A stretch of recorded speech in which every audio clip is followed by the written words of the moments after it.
ಕಾಡನಲ್ಲಿ ಹಾಲು ಸಹಕಾರ ಸಂಘದ ವಾರ್ಷಿಕ ಮಹಾಸಭೆಯಲ್ಲಿ ಆಸೀನರಾಗಿರ್ತಕ್ಕಂಥ ಇದೇ ಡೈರಿಯ ನಿರಂತರವಾಗಿ 20-25 ವರ್ಷದಿಂದ ಅಧ್ಯಕ್ಷರಾಗಿರುವಂಥವರು ಮತ್ತು ಕೋಲಾರ ಕೋಚುಮುಲ್ಗೆ 4 ಸತಿ ನಿರ್ದೇಶಕರಾಗಿರ್ತಕ್ಕಂಥವರು, 1 ಸತಿ ಅಧ್ಯಕ್ಷರಾಗಿದ್ದರು, JDS ಪಕ್ಷದ ಅಧ್ಯಕ್ಷರೂ ಆಗಿರ್ತಕ್ಕಂಥ ನನ್ನ ಗುರುಗಳು ಸಮಾನರಾಗಿರ್ತಕ್ಕಂಥ ಕಾಡೇನಹಳ್ಳಿ ನಾಗರಾಜಣ್ಣವರೇ, ಈ ಡೈರಿಯ DMO ಆಗಿರ್ತಕ್ಕಂಥ ಕಿರಣ್ ಅವರೇ, ವೆಂಕಟರಮಣಣ್ಣನವರೇ, ಈ ವೇದಿಕೆಯ ಮೇಲೆ ಆಸೀನರಾಗಿರ್ತಕ್ಕಂಥ ಈ ಸಂಘದ ಎಲ್ಲ ಸದಸ್ಯರುಗಳೇ, ಮುಖ್ಯವಾಗಿ ಕಾಡೇನಹಳ್ಳಿ ಗ್ರಾಮದ ರೈತ ಬಾಂಧವರೇ,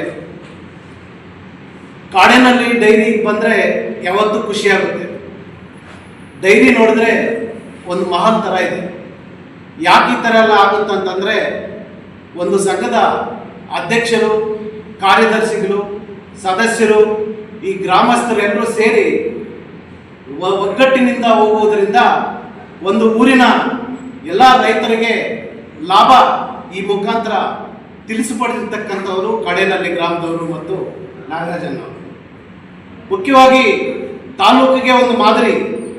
ಯಾಕಾಯಿತು ಅಂತಂದರೆ, ಯಾವತ್ತು ನೋಡಿದ್ರು ಕಾಡೇನಹಳ್ಳಿ ಡೈರಿ ಲಾಭಾಂಶದಲ್ಲಿರುತ್ತದೆ.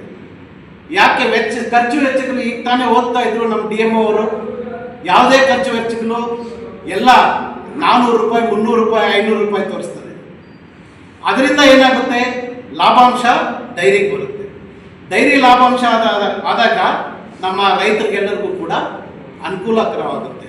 ಅದಕ್ಕೋಸ್ಕರ ಸಣ್ಣ ಪುಟ್ಟ ರೈತರು ಈ ಹಳ್ಳಿಗಳಲ್ಲಿ ನಾವು ರಾಜಕೀಯ ಡೈರಿಗಳ ಮೇಲೆ, ಊರಿನ ಜನರ ಮೇಲೆ ರಾಜಕೀಯ ಬರೆಸ್ತೀರಾ, ರಾಜಕೀಯ ಬಂದಾಗ ರಾಜಕೀಯ ಮಾಡಿ, ಡೈರಿಗಳ ವಿಚಾರದಲ್ಲಿ ರಾಜಕೀಯ ಮಾಡ್ತೀರಾ, ರಾಜಕೀಯವಾಗಿ ಬಿಟ್ಟು ನಮ್ಮ ಡೈರಿಗಳನ್ನು ಹೆಚ್ಚಿಗೆ ನಾವು ಡೈರಿಗಳಿಗೆ ಪ್ರೋತ್ಸಾಹವನ್ನು ಕೊಟ್ಟು ಎಲ್ಲ ರೈತರಿಗೂ ಅನುಕೂಲಕರವಾಗಿ ಮಾಡಬೇಕಾಗಿ ಎಲ್ಲರೂ ರೈತರು ಚೆನ್ನಾಗಿದ್ರೆ ಎಲ್ಲ ಜೀವರಾಶಿಗಳು ಕೂಡ ಹೊಟ್ಟೆ ತುಂಬ ಅನ್ನ ಸಿಗುತ್ತೆ.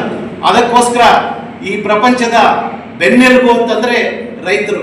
ಆ ರೈತರು ಚೆನ್ನಾಗಿರ್ಬೇಕು ಅಂತಂದರೆ ಇಂಥ ಕಾಡೇನಹಳ್ಳಿ ಗ್ರಾಮದಲ್ಲಿರುವ ಹಾಲು ಡೈರಿಯನ್ನು ಒಂದು ಮಾದರಿಯಾಗಿ ತಗೊಂಡು ತಾಲೂಕಿನೆಲ್ಲ ಕೂಡ ಇದೇ ಥರ ಲಾಭಾಂಶ ಪಡೆದು ನಮ್ಮ ತಾಲೂಕಿನ ಎಲ್ಲ ರೈತರಿಗೂ ಅನುಕೂಲ ಆಗಲಿ ಅಂತ ಹೇಳ್ತಾ, ನನಗೆ ಈ ಅವಕಾಶವನ್ನು ಕೊಟ್ಟಿರ್ತಕ್ಕಂಥ ನಾಗರಾಜಣ್ಣವ್ರಿಗೆ ನಿಮ್ಗೆಲ್ಲರಿಗೂ ವಂದಿಸುತ್ತಾ ನಾನು ಮಾತನ್ನು ಮುಗಿಸ್ತೇನೆ.